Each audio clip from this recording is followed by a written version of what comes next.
Hi, thank you for choosing Beyond Accessible. We appreciate your support for our small business.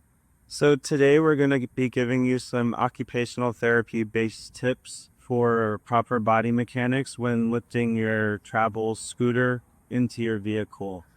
So, the first thing that you're going to want to do is make sure that you have a nice clear area.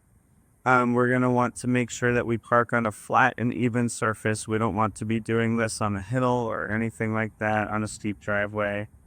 Um, After this, you're going to want to make sure that we position the scooter very close to the car. I'd say maybe leave a foot between the car and the scooter. And then you're going to want to remove any other obstacles that could potentially be in the way. You want to make sure your trunk is clear and that there's nothing else on the ground or around the car that would potentially be hazardous.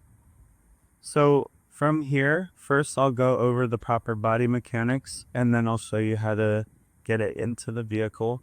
So these scooters that are made for travel all have handles on the front that you can lift up. So how we're going to do this is first you're going to want to make sure that you keep a straight and neutral spine the whole time when you go down to pick the scooter up.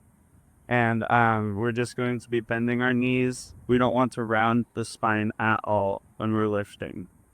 Now we're going to want to bend at the knees and the hips, not at the waist at all, so that you're staying nice and upright the entire time. And then we're going to want to avoid any sort of twisting of the spine when we're lifting it up. So I want you to stay horizontal, bend at the knees and the hips. We're going to grab the handle and lift off the front part of the scooter as so. We're going to lift it and set it onto the back of your vehicle like this. And then from here, you're going to want to make sure that as you're lifting, you engage your core muscles. That's going to protect your back and any muscles that could potentially be strained in areas that could happen with. And then you're also going to want to make sure as you're doing this that you use both hands. So once it's up into the vehicle in the front part, we're going to grab both sides of the back like so, still bending at the knees and the hips. And with the second part into the vehicle and push back. So, like I said before, some of the common mistakes that get people injured when they're loading this into the car is twisting of the spine. Make sure that you don't do that. Lifting with your back instead of your legs can be detrimental to certain areas of your body. Overreaching, you always want to make sure that you're keeping everything close to your core and you're activating your core. And then using both hands for balance and control as you're getting it up into the vehicle.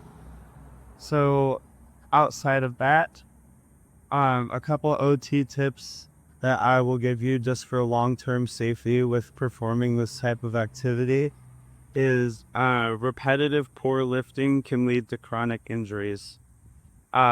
Recommended OT assessments are always good if you don't feel like you are completing this safely. You can always contact an occupational therapist to help you learn how to get this in. Also, we encourage breaks, and if you have someone to help you, always utilize a second person for help. All right, thank you for watching.